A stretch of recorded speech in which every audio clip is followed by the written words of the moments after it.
Thank you all so much for your incredible support. Every time I see your comments pop up, it absolutely makes my day.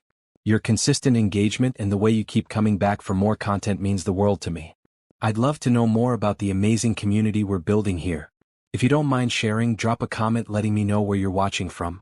Your support allows me to keep creating content I'm passionate about, and I'm genuinely grateful for each and every one of you. Can't wait to see where you're all watching from. The sky was turning dark as James Anderson, one of the richest men in the country, sat alone in his massive penthouse overlooking the city lights. Everything around him was perfect. Italian marble floors, priceless artwork on the walls, furniture that cost more than what most people made in a year. But inside he felt empty. The doctor's words from earlier that day kept playing in his mind. "Mr. Anderson, your heart condition has worsened. Without proper care and significant lifestyle changes, I'm afraid you have less than a year." James stared at the glass of water in his hand, wishing it was something stronger. He had built an empire worth billions, but what good was all that money if he couldn't buy more time? His phone buzzed for the 20th time that evening. Business partners, board members, his assistant, all wanting pieces of him that he wasn't sure he had left to give. With trembling hands, he reached for his heart medication. The small pill bottle slipped from his fingers, scattering tiny white tablets across the floor. As he bent to pick them up, a sharp pain shot through his chest. The room began to spin. James clutched at his shirt, gasping for air as he collapsed onto the cold marble floor. When he opened his eyes again, bright fluorescent lights blinded him. Unfamiliar sounds of beeping machines surrounded him. He tried to move but felt a gentle hand on his arm. "Please try to stay still, Mr. Anderson. You've had a serious cardiac event." The voice was warm, concerned but professional. James blinked several times until his vision cleared. Standing beside his bed was a woman in blue scrubs. Her dark skin glowed under the harsh hospital lights, and her eyes held a kindness he hadn't seen directed at him in years. "Where am I?" His voice came out raspy and weak. "You're in the cardiac care unit at Metropolitan Hospital. I'm Nicole, your night nurse. You collapsed in your home and were brought here by ambulance after your security team found you." James tried to sit up again but felt instantly dizzy. "Like I said, you need to rest," Nicole said firmly but gently. "Your body has been through a lot." There was something about her that made James actually listen, something he rarely did with anyone. She checked his foreline and adjusted his monitors with confident movements. "How long have I been here?" he asked. "Almost 2 days. You've been in and out of consciousness." 2 days? James couldn't remember the last time he'd been unreachable for even 2 hours. His mind raced to all the meetings he'd missed, the deals that might be falling apart. As if reading his thoughts, Nicole said, "Your assistant has been here. She's handling everything and said not to worry." James frowned. "I need my phone." Nicole shook her head. "Doctor's orders. No work stress for at least the next 48 hours. Your heart needs to heal." "Do you know who I am?" James asked, frustration building. Nobody told him no. "Yes, Mr. Anderson. You're the man whose heart stopped beating properly and who needs medical care to survive," she replied evenly, without a hint of being impressed by his status. "Now, can I get you anything else that won't raise your blood pressure?" For a moment, James was speechless. Then, surprisingly, he found himself smiling slightly. "Water would be nice." Nicole nodded and poured him a cup from the pitcher beside his bed. As she helped him take a sip, their eyes met. In that brief moment, something shifted inside James. Something he couldn't explain but that felt strangely like hope. "Thank you," he said quietly. "Just doing my job," Nicole replied. But the gentle smile she gave him before turning to check on another patient made James wonder if perhaps there was more to life than the empire he'd built, more that he'd been missing all along. As Nicole moved efficiently around his room, James found himself watching her. Unlike the people who usually surrounded him, she wasn't putting on a show. She wasn't trying to impress him or get something from him. She was simply doing her job with care and compassion. It had been so long since someone had treated him like a person rather than a bank account or a business opportunity. That night, for the first time in years, James fell asleep not thinking about stock prices or business acquisitions, but about the nurse with kind eyes who seemed completely unimpressed with his billions. Nicole Johnson pulled her old Honda into the hospital parking lot, yawning as she prepared for another 12-hour night shift. The car made a concerning rattling sound that she chose to ignore. Car repairs would have to wait until next month's paycheck. She checked her watch. She was early as usual. Nicole had never been late for a shift in her 8 years as a nurse. Her patients depended on her, and she took that responsibility seriously. Inside the nurse's lounge, she opened her locker and changed into her scrubs. "How's our VIP patient doing?" asked Maria, another nurse on the cardiac floor.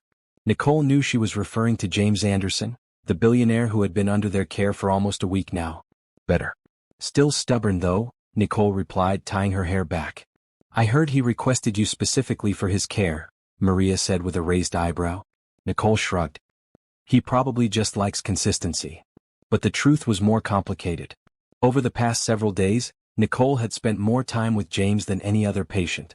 What had started as his demands to have the only competent nurse in this place had somehow evolved into long conversations during the quiet hours of the night. Despite her initial reluctance, she dealt with enough entitled rich patients to last a lifetime. Nicole had found herself drawn to the man beneath the billionaire facade. "Well, be careful," Maria warned. "Men like that are used to getting what they want. And once they're better, they forget all about the people who helped them." Nicole nodded, though something told her James might be different. She grabbed her stethoscope and headed to the cardiac care unit. When she entered James's private room, she found him sitting up in bed, working on a laptop despite strict instructions against it. "Mr. Anderson," Nicole said, crossing her arms. "We had an agreement."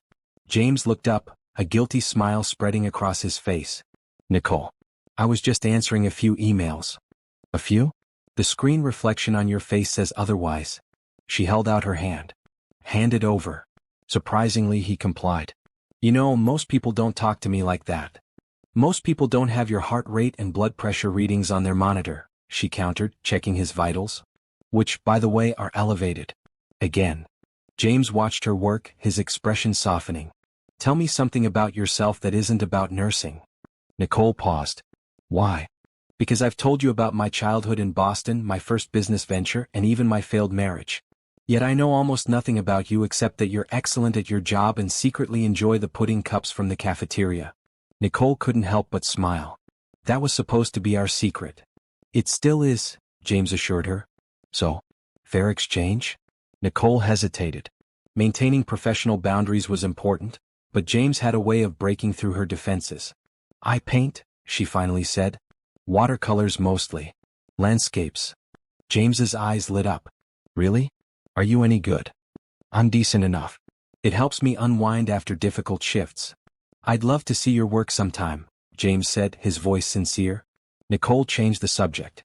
"Your doctor is considering discharging you tomorrow, provided you agree to home care and follow the treatment plan." James frowned. "So soon?" "That's usually good news for patients," Nicole pointed out. "Yes, but..." James paused. "My home isn't exactly set up for recovery. It's more of a workplace that happens to have a bed." Nicole adjusted his fore. "Then you'll need to make some changes. Your health depends on it." As she worked, James caught her hand gently. The unexpected contact made her look up, meeting his eyes. "Thank you," he said quietly, "for treating me like a regular person. Do you know how rare that is in my life?" Nicole carefully withdrew her hand, a strange flutter in her chest. "You are a regular person, Mr. Anderson. Just one with an irregular heartbeat that needs attention."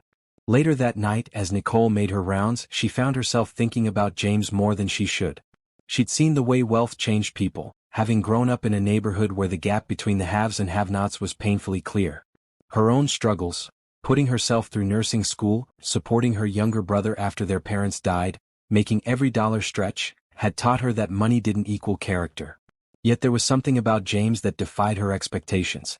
Behind his confident exterior was a man who seemed genuinely lonely, someone who had everything and nothing at the same time. "Be professional, Nicole," she whispered to herself as she approached his room for a final check before her break. "He's just another patient." But when she opened the door and found James peacefully asleep, looking vulnerable and ordinary without his usual intensity, she knew she was already in dangerous territory. This man lived in a world completely different from hers. A world where people like her were usually invisible. As Nicole quietly checked his monitors, James stirred and opened his eyes. "I was dreaming about you," he murmured sleepily. Nicole felt her cheeks warm. "Go back to sleep, Mr. Anderson." "James," he corrected. "Please call me James." "Sleep, James," she said softly. "I'll be here when you wake up." He closed his eyes with a small smile, and Nicole slipped out of the room, her heart beating faster than it should. Absolutely not. Nicole stood in James's hospital room, arms crossed firmly over her chest. You cannot go back to work the day after being discharged. That defeats the entire purpose of your recovery plan. James, now dressed in a tailored suit instead of a hospital gown, looked more like the billionaire CEO the world knew him as. I have a company to run, Nicole. People are depending on me. And they'll depend on someone else if you're dead, she replied bluntly. Your heart nearly gave out last week. Dr. Patterson, the cardiologist, nodded in agreement. Mr. Anderson, I cannot stress enough how serious your condition is. The medication and lifestyle changes are not suggestions. They're requirements if you want to live past the year. James ran a hand through his hair, frustration evident. For a man used to controlling everything around him, being at the mercy of his own body was clearly difficult. Fine, he finally conceded. But I need someone who understands my condition to help monitor my health at home. Someone I can trust. His eyes fixed on Nicole, and she immediately knew where this was going. The hospital can recommend excellent home healthcare services, Dr. Patterson offered. I want Nicole, James stated flatly. Nicole felt the room go still. Mr. Anderson, I work here at the hospital. I can't be your private nurse. Why not? James asked. I'll pay triple whatever you make here. Quadruple. Dr. Patterson cleared his throat awkwardly. I'll give you two a moment, he said, excusing himself from the room. Once they were alone, Nicole shook her head. You can't just buy people, James. That's not what I'm trying to do, he insisted, his voice softening. I trust you. Do you know how rare that is for me? Nicole sighed. My life is here. My patients, my routine. It would only be for a month or two until I'm stable. Please, Nicole. I'm not good at asking for help, but I'm asking now. Something in his voice made Nicole pause. Behind the confident billionaire was genuine vulnerability, something she suspected few people ever saw. Let me think about it, she finally said. James nodded, looking relieved even at this small concession. Later that day, Nicole sat in the hospital cafeteria with her friend Maria, picking at her salad. He offered you how much? Maria exclaimed, nearly spitting out her coffee. Shoo. Nicole hushed her. It's not about the money. Then what is it about? Maria asked pointedly. Because from where I'm sitting, it looks like you've got feelings for this guy. Nicole stabbed at a tomato with her fork. That's ridiculous. He's my patient. Not anymore. He's being discharged today. Nicole couldn't deny the flutter in her stomach whenever she thought about James. Over the past week, their late-night conversations had revealed a man different from what she expected. Yes, driven and sometimes arrogant, but also thoughtful, intelligent, and surprisingly funny. Even if I took the job, it would be temporary, Nicole reasoned. Just until he's stable. Maria gave her a knowing look. Honey, nothing about this situation is stable. He lives in a different world. Men like that don't end up with women like us except in movies. Who said anything about ending up with him? Nicole protested. This is strictly professional. How? Maria replied, unconvinced. Just be careful. Hearts are delicate, and I'm not talking about his medical condition. That evening, Nicole found herself standing outside the hospital, staring at the sleek black car James had sent for her. The driver held the door open, waiting patiently. Taking a deep breath, Nicole got in. She had called her supervisor and arranged for a leave of absence. The money James offered would help her brother finish college and maybe even pay off some of her student loans. That's what she told herself anyway. The car took her through parts of the city she rarely visited, exclusive neighborhoods with towering luxury buildings. Finally, they pulled up to a modern glass skyscraper. We're here, Miss Johnson, the driver announced, opening her door. Nicole stepped out, clutching her small suitcase. The building's doorman greeted her by name. James had clearly prepared for her arrival. The private elevator whisked her to the penthouse. When the doors opened, Nicole gasped despite herself. The space was enormous, with floor-to-ceiling windows offering a breathtaking view of the city below. Nicole. James walked toward her, looking both pleased and oddly nervous. You came. I'm here as your nurse, Mr. Anderson, she said firmly, setting down her bag. Professional boundaries need to be clear. James nodded, though something flickered in his eyes. Disappointment, perhaps. Of course. I've prepared a room for you. And please, it's still James. He showed her around the penthouse, her bedroom, bigger than her entire apartment, his home office, which she immediately declared a limited access zone for his health, and the kitchen, stocked with heart-healthy foods at her previous instruction. Your job, Nicole explained as they finished the tour, is to follow the recovery plan. My job is to monitor your vitals, administer medication, and ensure you're not overdoing it. And if I'm a difficult patient? James asked, a hint of playfulness in his voice. Then I walk, Nicole stated simply. I'm serious about this, James. Your health comes first, business second. He studied her face for a moment, then nodded. Understood. That night, after getting James settled with his evening medication, Nicole retreated to her room. She stood by the window looking out at the city lights, feeling strangely out of place yet excited at the same time. Her phone buzzed with a text from Maria. Arrived in Billionaire land? How's the view? Nicole typed back. The view is amazing. The job is professional. That's all. But as she set her phone down and prepared for bed, Nicole couldn't help wondering if she had made a decision that would change her life forever, and whether that change would be for better or worse. 2 weeks into living at James's penthouse, Nicole had established a routine.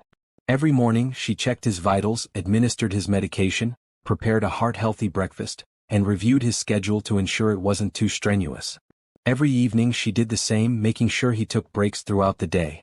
What she hadn't planned on was how difficult it would be to maintain professional boundaries when living under the same roof. Your blood pressure is lower today, Nicole noted one morning as she removed the cuff from James's arm. The medication seems to be working well. James, dressed casually in a t-shirt that probably cost more than her weekly salary, watched her work. Or maybe it's the company. Nicole ignored the comment, though she couldn't quite ignore the way her pulse quickened. Remember, you have a video conference at 10. Try not to get too worked up if Johnson from the Tokyo office starts arguing again. James smiled. You know my schedule better than I do now. That's my job, Nicole replied, packing away the blood pressure monitor. And speaking of my job, I need to step out this afternoon for a few hours. James looked surprised. Everything okay? Yes, I just need to check on my apartment and pick up a few things. The truth was, Nicole needed some space to clear her head. Living in James's world was starting to feel too comfortable. Take the car, James offered. Martin can drive you. Nicole shook her head. I'll take the subway like I always do. Nicole, James said softly. You don't have to prove anything by making things harder on yourself. I'm not, she insisted. But I don't want to forget who I am and where I come from. James studied her for a moment. You're afraid of getting used to all this. Nicole didn't answer, but they both knew he was right. Later that afternoon, as Nicole unlocked her small apartment, the contrast between her two worlds couldn't have been more stark. Her place was neat but modest. A one-bedroom with furniture she'd collected over the years, walls decorated with her own paintings, and plants that had somehow survived her long hospital shifts. She watered the plants and gathered more clothes, then sat on her worn couch, suddenly missing the familiarity of her own space. Here she wasn't the nurse. She was just Nicole. Her phone rang. James. Everything okay? She answered. I should be asking you that, he replied. You've been gone for 3 hours. I was worried. Nicole frowned. I'm fine. And I don't need to report my whereabouts when I'm off duty. There was a pause. You're right. I apologize. James sounded genuinely contrite. It's just, the penthouse feels empty without you. The simple admission made Nicole's heart beat faster. I'll be back soon, she said, softer now. Good. Because I have a surprise for you. Nicole raised an eyebrow, though he couldn't see it. James? It's nothing inappropriate, he assured her. Just something I thought you might like. When Nicole returned to the penthouse, she found James waiting eagerly in the living room. Close your eyes, he instructed. James, this isn't. Please? Sighing, Nicole closed her eyes. She heard him move around, then felt his hand gently take hers. Careful, just a few steps this way. He guided her forward, then stopped. Okay, open them. Nicole opened her eyes and gasped. One of the penthouse's spare rooms had been transformed into an art studio. Easels, high-quality watercolor paints, brushes and canvases filled the space. Natural light streamed in from the floor-to-ceiling windows. You mentioned you paint to relax, James explained, watching her reaction. I thought maybe you could use a space here. To feel more at home. Nicole walked into the room, running her fingers over the supplies, brands she could never afford on her salary. How did you know which supplies to get? She asked quietly. James looked slightly embarrassed. I may have called Maria at the hospital. Nicole turned to him, torn between professional boundaries and genuine gratitude. This is too much. No, James said firmly. What you're doing for me, giving up your life temporarily to help me, that's too much. This is just a thank you. Their eyes met, and for a moment, Nicole felt the walls she'd built beginning to crumble. "I don't know what to say," she admitted. "Say you'll use it," James replied simply. "That's all I want." That night, after James had gone to bed, Nicole found herself in the art studio, brush in hand. She painted the view from the penthouse windows, the city lights spread out below like stars fallen to earth. But in the reflection of the glass, she added two figures, a man and a woman from different worlds standing side by side. When she finally went to bed, Nicole tried to remind herself that this arrangement was temporary. In another month or so, James would be stable enough to manage without her constant supervision. She would return to her apartment, to her regular nursing shifts, to her normal life.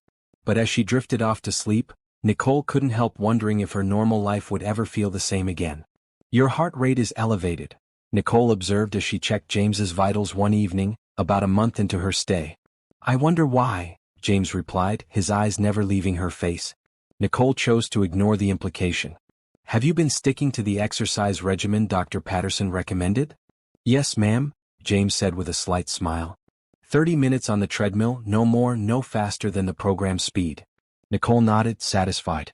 James had been a surprisingly compliant patient over the past few weeks. His condition was improving steadily, and the latest test results showed significant progress. "You know," James said casually as Nicole recorded his blood pressure, "there's a charity gala tomorrow night. For the Children's Hospital." "I know. It's on your approved schedule," Nicole replied. 3 hours maximum, no alcohol, minimal stress. "I was hoping you might accompany me," James said. "As my guest." Nicole looked up, surprised. "That wouldn't be appropriate." "Why not?" "You're not my employee, you're a healthcare professional providing a service. There's no conflict there." "James? Please," he added softly. "These events are stressful for me. Having you there would actually be good for my health." Nicole couldn't help but smile at his creative reasoning. "Using your heart condition to manipulate me isn't fair."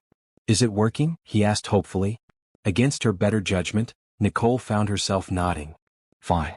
But I have nothing to wear to something like that." James's face lit up. "Leave that to me." "No," Nicole said firmly. "If I'm going, I'm wearing something I buy myself." James looked like he wanted to argue but thought better of it. "At least let me have something sent over for you to choose from." "No obligation." Before Nicole could protest further, James's phone rang. He glanced at it and frowned. "I need to take this. It's the Singapore office." Nicole nodded and left the room, giving him privacy. As she walked to her bedroom, she wondered if agreeing to attend the gala was crossing a line she shouldn't cross. Maria's warning echoed in her mind, "Men like that don't end up with women like us except in movies." The next day, true to his word, James had several dresses delivered. Despite her initial reluctance, Nicole had to admit they were beautiful, and thoughtfully selected, not flashy or revealing but elegant and in her size. She chose a simple deep blue gown that made her dark skin glow. When she emerged from her room that evening, James was waiting in the living room, handsome in a classic tuxedo. The look on his face when he saw her made Nicole's heart skip. "You look..." James seemed at a loss for words. "Beautiful doesn't cover it." Nicole felt herself blush. "Thank you. You clean up pretty well yourself." As James's private car took them to the venue, Nicole felt a growing nervousness. "These people are going to wonder who I am." James took her hand gently. "They're going to wonder how I got so lucky." The ballroom was spectacular, filled with New York's elite in designer clothes, dripping with jewelry and influence. As they entered, Nicole felt eyes turn toward them. James Anderson. A middle-aged woman in an expensive gown approached. "We weren't sure you'd make it after your health scare." "Wouldn't miss it, Vivian," James replied smoothly. "May I introduce Nicole Johnson?" "Nicole, this is Vivian Blackwell, the chairwoman of the hospital board." "Lovely to meet you," Vivian said, assessing Nicole with curious eyes. "And how do you two know each other?" Before Nicole could answer, James said, "Nicole is the reason I'm standing here tonight. She's been taking excellent care of me since my hospitalization." "Oh, are you his doctor?" Vivian asked. "Nurse," Nicole corrected. "Cardiac care unit." Something flickered across Vivian's face, surprise, perhaps even dismissal. "How dedicated of you to attend with a patient." James's arm slipped protectively around Nicole's waist. "Nicole is my guest tonight, not my nurse. And I couldn't ask for better company." Throughout the evening, similar scenes played out. Each time, James made it clear that Nicole was important to him, not just as his caregiver but as a person he valued. He introduced her to business leaders, philanthropists, and celebrities with the same pride. During a quiet moment as they stood by the grand windows overlooking the city, Nicole turned to him. "Why did you really want me here tonight?" James considered her question thoughtfully. "Because when I'm with you, I don't feel like James Anderson, CEO worth billions. I feel like James the person. And that person has been missing from my life for a long time." Nicole's breath caught. The sincerity in his voice was unmistakable. "May I have this dance?" he asked softly as the orchestra began playing a slow melody. Nicole hesitated. "Your heart is doing fine," James finished. "Better than fine, actually." His eyes held hers. "Please?" Nicole nodded and James led her onto the dance floor. As they swayed to the music, her hand in his other hand resting lightly on her waist, Nicole couldn't deny the connection between them any longer. "People are watching," she murmured, noticing the curious glances. "Let them," James replied. "I only care about one person's opinion tonight." As the song ended, James kept hold of her hand. "Would you mind stepping outside for a moment? I could use some fresh air." They made their way to a balcony overlooking a garden. The night air was cool, and James gently placed his jacket around Nicole's shoulders. "Nicole," he began, his voice serious. "I need to tell you something." "What is it?" "Are you feeling okay?" she asked, immediately concerned. James smiled. "Better than I have in years. And that's because of you, not just your medical care but you. The way you see me, the way you treat me like I'm just a man, not a bank account." He took both her hands in his. "I know this is complicated. I know there are 1,000 reasons why this might not make sense. But I'm falling in love with you." Nicole stared at him, her heart racing. "James, You don't have to say anything," he hurried on. "I know this might seem sudden or inappropriate. But my heart attack taught me that life is too short to waste time. And when I look at you, I see everything I've been missing." Nicole felt tears gathering in her eyes. "We come from completely different worlds." "Do we?" James asked gently. "Or do we just have different bank accounts? Because when I'm with you, I feel like we belong in exactly the same place." He brushed a tear from her cheek. "I'm not asking for an answer tonight. Just think about it. About us." Nicole nodded, unable to form words around the emotion swelling in her throat. As they returned to the gala, she felt something had fundamentally changed. The walls she'd built to keep their relationship professional had crumbled completely. And the most surprising part was that she wasn't afraid of what might come next. The morning after the gala, Nicole woke to find a small envelope slipped under her bedroom door. Inside was a note in James's handwriting. "Meet me on the terrace when you're ready. No rush, Jay." She dressed simply in jeans and a sweater, her mind replaying James's confession from the night before. "I'm falling in love with you." The words made her stomach flutter with both excitement and anxiety. When she stepped onto the penthouse terrace, she found James seated at a small table, reading the morning paper. 2 cups of coffee steamed in the cool morning air. "Good morning," he said, folding the paper and standing as she approached. The gesture was so old-fashioned and courteous that Nicole couldn't help but smile. "Good morning," she replied, taking the seat across from him. James pushed a coffee mug toward her. "1 sugar, no cream, just how you like it." The fact that he knew her coffee preference shouldn't have meant so much, but it did. "About last night?" They both began at the same time, then laughed nervously. "You first," Nicole said. James took a deep breath. "I meant what I said. Every word. But I understand if you don't feel the same way, or if you think the situation is too complicated." Nicole wrapped her hands around the warm coffee mug. "It is complicated, James. I'm your nurse." "Temporarily," he pointed out. "Still," she continued, "there's more to it than that. Our lives are completely different. I grew up in a neighborhood where people worked 2 jobs just to make rent. You grew up with, well, everything." James leaned forward. "Nicole, do you think I care about any of that?" "Maybe not now," she said quietly. "But what about later? What about your friends, your business associates? What would they think of you dating a nurse from the Bronx? Is that what you're worried about?" James asked, his brow furrowing. "What other people might think?" "Partly," Nicole admitted. "But also, I'm worried about losing myself. Your world is seductive, James. The luxury, the ease. But it's not real, not for most people."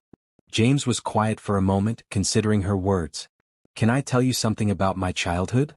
Nicole nodded. "My parents were wealthy, yes. But they were also completely absent. I grew up with everything money could buy and nothing that actually mattered. No family dinners, no one attending my school events, no real connection. He looked out at the city skyline. When I built my company, I thought success would fill that emptiness. It didn't. He turned back to Nicole, his eyes sincere. Then I had a heart attack and met you. Someone who cared not because I was rich but despite it. Someone who saw me as a person who needed help, not as a wallet or a connection. Nicole felt her resolve weakening. James? I'm not asking you to give up who you are, he continued earnestly. I love who you are. Your compassion, your strength, your perspective, these are the things that drew me to you. I would never want to change that. Nicole took a sip of her coffee, using the moment to gather her thoughts. And what about your work? The stress, the long hours, those things nearly killed you once already? James nodded. You're right.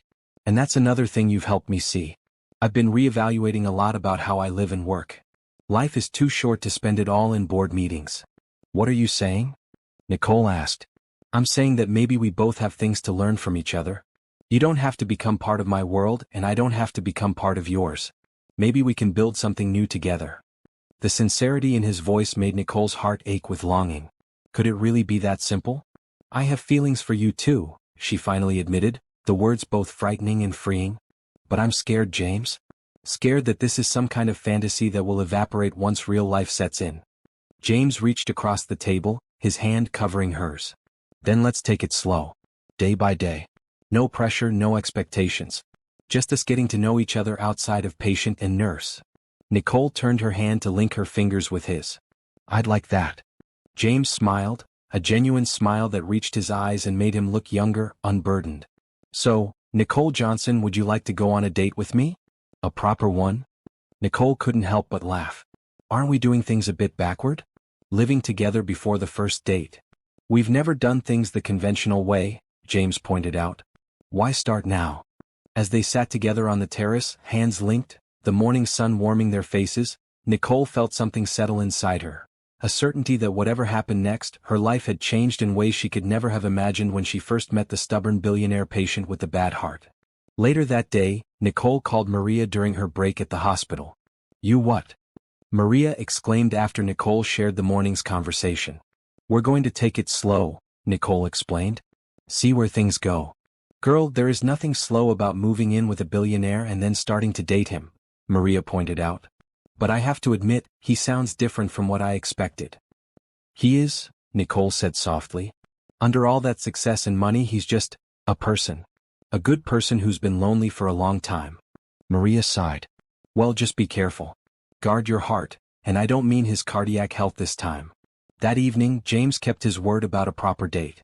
He had arranged for a private dinner on the rooftop garden, a space Nicole hadn't even known existed above the penthouse. The rooftop was transformed with string lights, potted plants, and a small table set with candles. A personal chef prepared their meal right there, the delicious aromas filling the evening air.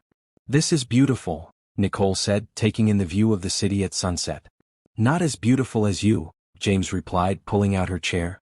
Nicole rolled her eyes, but she was smiling. That was cheesy. But sincere, he added with a grin. As they enjoyed their meal, they talked about everything except work and his health. Childhood memories, favorite books, dreams they'd once had. Nicole found herself laughing more than she had in years. Can I ask you something? James said as they finished dessert. Why nursing? What made you choose that path? Nicole's expression softened. My grandmother got sick when I was 14. She had heart failure, actually. The nurses who cared for her were amazing, not just medically but emotionally. They treated her with such dignity and compassion.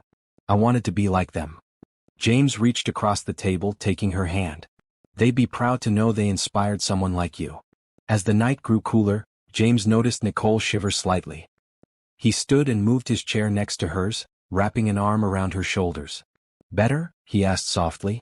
Nicole nodded, leaning into his warmth. Much better. Under the stars, with the city lights twinkling below them, Nicole felt a sense of possibility she'd never experienced before. A feeling that maybe, just maybe, some dreams did come true. James, you can't wear that, Nicole said, trying not to laugh as James stood before her in a suit and tie. What's wrong with this? He asked, looking down at his perfectly tailored outfit. We're going to a backyard barbecue in my neighborhood, not a corporate merger, Nicole explained, shaking her head. Don't you own jeans? It had been 3 weeks since their first official date, and things between them had been wonderful, getting to know each other, spending evenings talking and weekends exploring the city together. Nicole had even started accepting shorter nursing shifts at the hospital, trusting that James's condition was stable enough for her to split her time between caring for him and resuming some of her regular work. Today marked a significant step. Nicole had invited James to her brother Kevin's birthday barbecue in the Bronx. James disappeared into his massive closet and emerged a few minutes later wearing dark jeans and a simple button-down shirt, looking almost nervous. Better? Nicole smiled. Much. You almost look like a regular person now. I am a regular person, James insisted. Just with an irregular bank account. As they rode in James's car toward the Bronx, Nicole noticed him becoming quieter, more thoughtful. Having second thoughts? She asked. James shook his head. Not at all. It's been a long time since I met someone's family. I want them to like me. Nicole squeezed his hand. Just be yourself. The real you, not CO you. What if they judge me because of my money? James asked, a vulnerability in his voice Nicole rarely heard.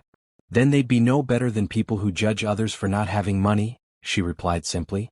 Kevin's house was modest but welcoming, with music playing and the smell of barbecue filling the air. As they walked through the gate to the backyard, Nicole took a deep breath, suddenly nervous herself. Nicole? Kevin spotted her and came over, giving her a big hug before turning curious eyes to James. And you must be the famous James. James extended his hand, genuine warmth in his smile. Nice to meet you, Kevin. Happy birthday. Kevin shook his hand, then surprised James by pulling him into a quick hug. Thanks, man. Any guy who puts that smile on my sister's face is welcome here. Nicole introduced James to the rest of the gathering, cousins, friends, neighbors, all people who had been part of her life for years. To her relief, James seemed to relax quickly, chatting easily with everyone, asking questions and listening with genuine interest. He's not what I expected, Kevin said to Nicole as they stood by the grill, watching James laughing with their elderly neighbor Mrs. Washington. What did you expect? Nicole asked. Kevin shrugged. I don't know. Someone arrogant. Full of himself. But he's just normal. That's what I've been trying to tell you, Nicole replied, smiling as she watched James helping Mrs. Washington carry her plate to a table. The afternoon passed pleasantly with food, music, and conversation flowing easily. James even joined in a game of basketball with Kevin and his friends, his competitive nature showing through despite his still recovering heart. Take it easy. Nicole called out, her nurse instincts kicking in as she watched him running down the makeshift court. James winked at her but did slow his pace slightly. Later, as the sun began to set and people started saying their goodbyes, Nicole found James sitting alone on the porch steps, looking thoughtful. Everything okay? She asked, sitting beside him. He nodded. More than okay. I was just thinking about how full this place is. Full? Of life. Of connection. James gestured toward the yard where Kevin was saying goodbye to the last few guests. Everyone here knows each other. Really knows each other. My whole life I've had business associates, employees, people who want something from me. But this. Nicole rested her head on his shoulder. This is community. I've never really had that, James admitted quietly. Nicole took his hand. You do now. If you want it. James turned to her, his eyes serious. I do want it. And more than anything, I want you, Nicole. These past few weeks have been the happiest of my life. Before Nicole could respond, Kevin called over to them. Hey, you two. Help clean up before you get all romantic on my porch. They laughed, the moment broken but not forgotten. As they helped Kevin and his wife Lisa clean the yard, James fit in as if he'd always been part of their circle. He insisted on washing dishes despite Lisa's protest that guests shouldn't clean, made Kevin laugh with stories of business disasters, and even fixed a wobbly table leg that had been annoying Lisa for months. On the drive back to the penthouse, Nicole noticed James seemed lost in thought again. Penny for your thoughts? She asked.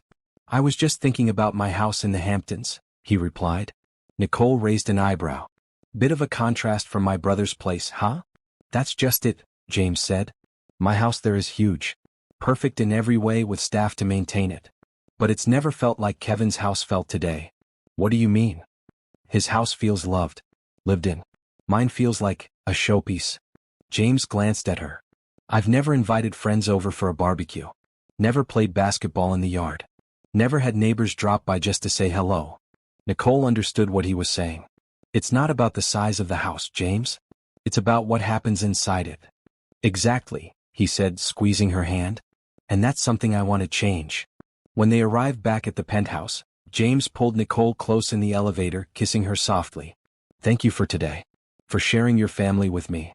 Nicole smiled against his lips. They liked you. Even my cousin Tasha, and she doesn't like anyone. James laughed.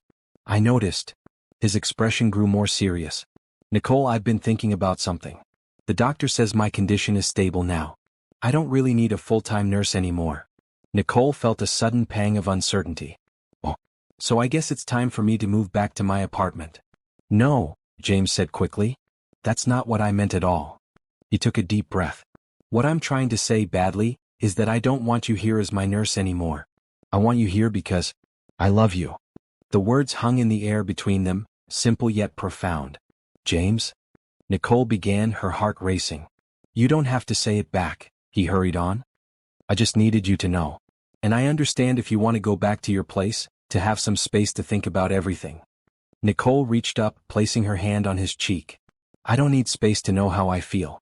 I love you too, James. The smile that spread across his face was brighter than any Nicole had seen before, pure joy without reservation. As the elevator doors opened to the penthouse, James swept Nicole into his arms, spinning her around despite her protests about his heart. My heart is fine, he insisted, setting her down gently. Better than fine. It's full. Mr. Anderson, is it true you've been dating a nurse from the hospital where you were treated? The question rang out during a press conference about James's company's new medical technology initiative. Nicole, watching from the back of the room, felt her stomach drop as James paused at the podium. My personal life is not relevant to today's announcement, James replied smoothly. Next question, please. Later in the car ride home, Nicole sat quietly, staring out the window. You're upset, James observed. No, Nicole said, then sighed. Maybe a little. I knew this would happen eventually. Over the past 2 months, their relationship had deepened and flourished. Nicole had kept her apartment but spent most nights at the penthouse. She'd returned to full-time work at the hospital, and James had scaled back his hours, delegating more to his capable executive team. They had created a bubble of happiness, but bubbles were fragile things. The press was bound to find out, James said gently. I'm somewhat of a public figure. Somewhat. Nicole raised an eyebrow. James, you're on the cover of business magazines monthly. Your company is worth billions. And now you're dating a nurse from the Bronx. People are going to talk. Let them, James said, taking her hand. It doesn't matter what they say. But it did matter, as Nicole discovered the next day when a colleague showed her an article on a gossip website. Billionaire's heart attack leads to romance. Gold digger nurse hits the jackpot. The article included a grainy photo of them leaving a restaurant together and speculations about Nicole's true motives. Nicole felt physically ill reading it. That evening, when she arrived at the penthouse, James could immediately tell something was wrong. What happened? He asked, leading her to the couch. Wordlessly, Nicole showed him the article on her phone. James's expression darkened as he read it. This is garbage, he said angrily. I'll have my lawyers contact them immediately. That will only make it worse, Nicole said quietly. It will look like confirmation. James set the phone down, turning to face her fully. Nicole, look at me. These people don't know you. They don't know us. They write trash like this about everyone in the public eye. But what if? Nicole hesitated. What if what? What if it makes people question your judgment? Your business decisions? What if it affects your company? James looked surprised. Is that what you're worried about? My company? Partly, Nicole admitted. But also, seeing it written out like that made me question things too. What things? James asked, his voice carefully controlled. Nicole stood, needing to move to put some distance between them. James, look at us. Really look. I grew up in a working-class family. I struggle to pay student loans. My idea of splurging is buying name-brand cereal. You have more money than I can even comprehend. That doesn't matter to me, James insisted. But it matters to the world, Nicole countered. And maybe it should matter. Maybe these differences are too big to ignore. James stood too, closing the distance between them. The only difference that matters is this. Before I met you, I was dying, not just physically but inside. Empty. Going through the motions. You brought me back to life. He took her hands in his. Nicole, when I look at you, I don't see a nurse from the Bronx. I see the woman I love. The woman who saw me, really saw me when I was at my weakest. The woman who challenges me, who makes me laugh, who doesn't let me get away with anything. Nicole felt tears gathering in her eyes. I'm scared, James. Scared that one day you'll wake up and realize that loving me comes with too many complications. That's not going to happen, James said firmly. But I understand your fear. So let me ask you this, what would make you feel more secure? What would help you believe that what we have is real and lasting? Nicole thought for a moment. Time, she finally said. We need time away from this bubble we've created. I need to know we work in the real world, not just in your penthouse or on fancy dates. James nodded slowly. Okay. What are you suggesting? I should move back to my apartment, Nicole said. We should date normally. Figure out how to blend our lives rather than me just fitting into yours. Though she could see he wasn't thrilled with the idea, James nodded. If that's what you need, then that's what we'll do. But Nicole, my feelings won't change. Mine won't either, she assured him. I just need to know we can build something real, something that works outside of this fantasy. James pulled her close, kissing her forehead. It's already real to me. But I'll wait as long as you need. The next day, Nicole packed her things and moved back to her apartment. The separation was harder than she expected. She'd grown accustomed to falling asleep beside James, to morning coffee on the terrace, to the comfortable routine they'd established. At work, the gossip had spread. Some colleagues were supportive, others clearly skeptical about her relationship with James. Ignore them, Maria advised during their lunch break. They're just jealous. What if they're right, though? Nicole asked. What if this is just some fantasy that can't last? Maria studied her friend. Is that what you really think? Because from where I'm sitting, that man is crazy about you. He looks at you like you hung the moon and stars. A week into their new arrangement, James surprised Nicole by showing up at her apartment building with takeout from her favorite Thai restaurant. I hope this is okay, he said when she opened the door. I missed you. Nicole pulled him inside, kissing him deeply. I missed you too.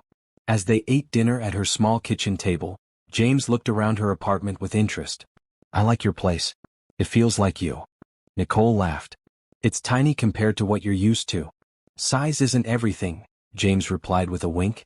That night, they made love in her bedroom with its squeaky floor and thin walls, and Nicole realized that their connection wasn't diminished by the less glamorous surroundings. If anything, it felt more real, more grounded. In the quiet afterwards, as they lay tangled together in her bed, James traced patterns on her bare shoulder. Move in with me, he said suddenly. Nicole propped herself up to look at him. James, we just decided to take a step back. Not to the penthouse, he clarified. Let's find a new place. Together. Something that's ours, not mine or yours. A fresh start. The idea was appealing. A home they would create together, a true blending of their worlds. We could look, Nicole said cautiously. But let's not rush. James kissed her. No rushing. Just planning a future. Together. As Nicole drifted off to sleep in James's arms, she realized that despite her fears, despite the articles and whispers, what they had built together was stronger than she had given it credit for. The real world hadn't diminished their connection. It had only proven its resilience. What about this one? James asked, showing Nicole a listing on his tablet. They were having breakfast at a small cafe near the hospital after Nicole's night shift. Nicole looked at the screen and nearly choked on her coffee. 8 bedrooms? James, there are only 2 of us. James shrugged. I thought we might want space for guests. Your family, maybe a home office. We don't need a mansion, Nicole said gently. Remember, we're trying to find something that represents both of us. They had been house hunting for weeks, trying to find a place that would be their home. Not his, not hers, but theirs. The process had been eye-opening for both of them. Okay, what about this? Nicole showed him a modest 3-bedroom in a diverse neighborhood. It's close to the hospital for me and only 20 minutes from your office. James studied the listing with genuine interest. I like the garden. And the built-in bookshelves in the living room. Nicole smiled, pleased that he was considering places well below his usual price range. We could look at it this weekend? It's a date, James agreed, leaning across the table to kiss her. Their relationship had found a new rhythm over the past month. Nicole had maintained her independence, staying at her apartment several nights a week while James worked on delegating more responsibilities at his company. They met for meals, spent weekends together, and gradually integrated their separate lives. The gossip articles had continued at first, but as they failed to get a reaction, the stories had lost momentum.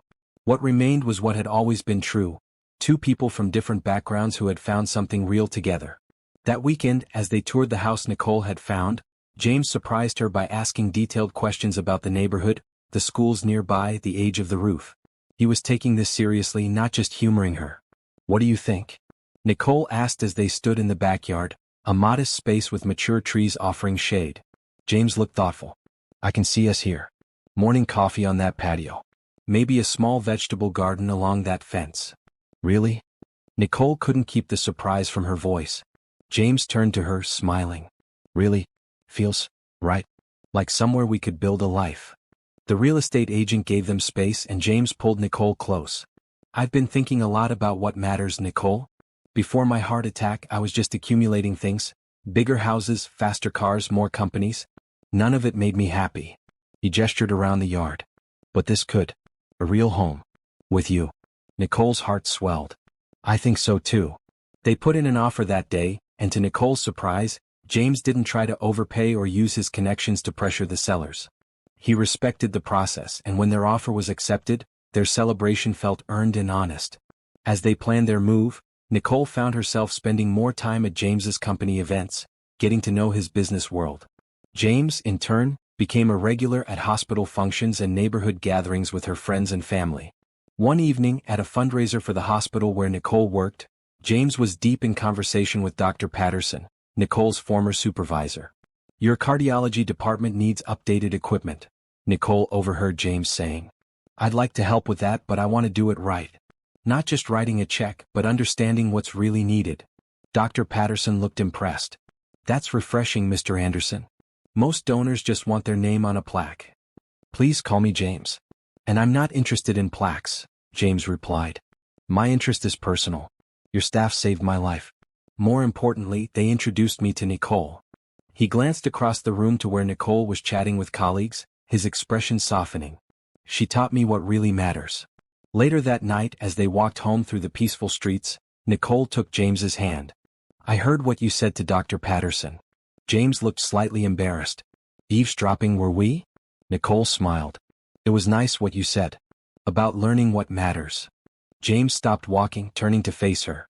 "I meant it. Nicole, meeting you changed everything for me. Not just because I fell in love with you, but because you showed me a different way to live. A better way." He took a small box from his pocket and Nicole's breath caught. "I was going to wait until we moved into our new house," James said, his voice uncharacteristically nervous. "But I can't wait anymore." He opened the box to reveal a ring, beautiful but not ostentatious, with a single diamond in a simple setting. "I didn't want something flashy," he explained quickly. "I wanted something that would feel right on your hand every day, something that wouldn't get in the way when you're working." Nicole stared at the ring, then at James, her heart pounding. "Nicole Johnson," James said, dropping to one knee right there on the sidewalk, "you saved my life in more ways than one. You showed me what it means to truly live, to care, to connect. I love you more than I ever thought possible, and I want to spend the rest of my life with you." He took a deep breath. "Will you marry me?" Tears filled Nicole's eyes. In that moment, all her doubts and fears about their different backgrounds seemed to fade away. What remained was simple and true: she loved this man and he loved her. "Yes," she whispered, then louder, "yes."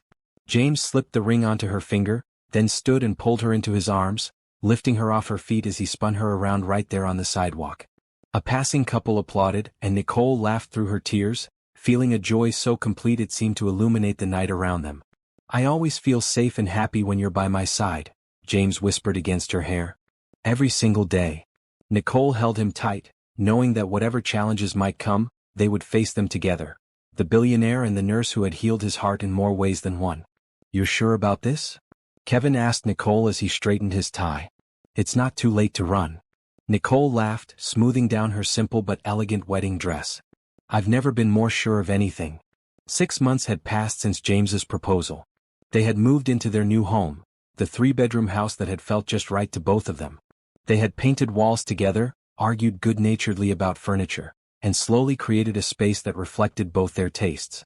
Now, on a perfect spring day, they were about to be married in the garden behind their home, surrounded by the people who mattered most to them. "He makes you happy," Kevin said, not a question but a statement. "He does," Nicole confirmed. "Not because of his money or his status, but because he sees me. Really sees me." Kevin nodded, satisfied.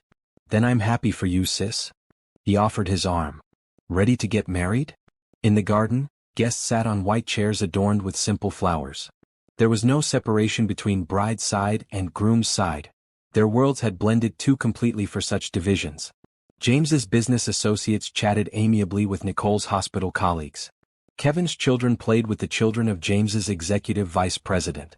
At the front of the garden, under an arch of flowers, James waited, looking handsome in his suit but more importantly radiating happiness. As Nicole walked down the aisle on her brother's arm, her eyes locked with James's and everything else seemed to fade away. The journey that had brought them here, from a hospital room where a billionaire with a broken heart had met a nurse with a gift for healing, felt both unlikely and inevitable.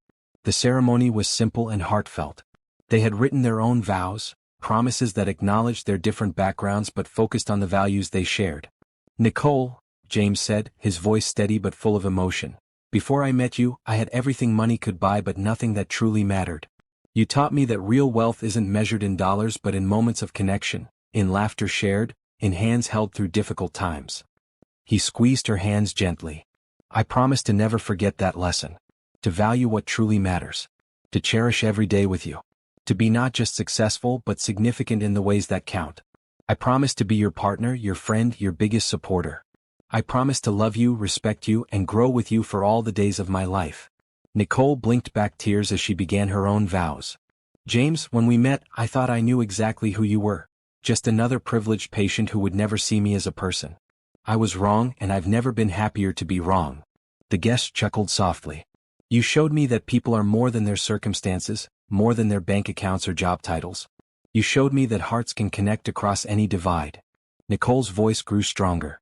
"I promise to keep seeing you, the real you, not the public figure or the successful businessman, but the man who brings me coffee in the morning and laughs at my terrible jokes." She smiled up at him. "I promise to stand by you in sickness and in health, and to make sure you take your heart medication even when you think you're too busy." More laughter from the guests and James grinned. "I promise to build a life with you based on love, respect, and understanding. To be your partner in all things. To love you completely today and always."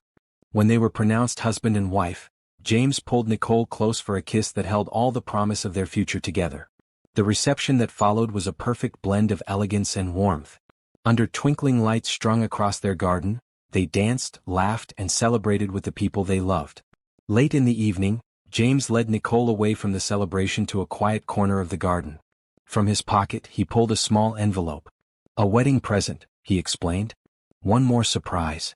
Nicole opened it to find documents for a new foundation, the Johnson Anderson Heart Health Initiative. "What is this?" she asked, scanning the papers. James smiled. "A foundation to provide cardiac care to underserved communities. Free screenings, education, support for patients who can't afford treatment." Nicole looked up at him, understanding dawning. "This is amazing, James. You'll be on the board, of course," he continued, "along with Dr. Patterson and some other medical professionals. My contribution is just the funding. The expertise will come from people like you who know what's really needed." Nicole threw her arms around him. "This means so much to me. Thank you." James held her close. "I want to use what I have, my resources, my connections, to support what you care about. That's what partnership means to me." As they rejoined their guests, Nicole found herself reflecting on the journey that had brought them to this moment. From a hospital room where a billionaire's heart had stopped, to a garden where two hearts had joined as one. Their worlds had been so different. His of boardrooms and billion-dollar deals, hers of hospital corridors and healing hands.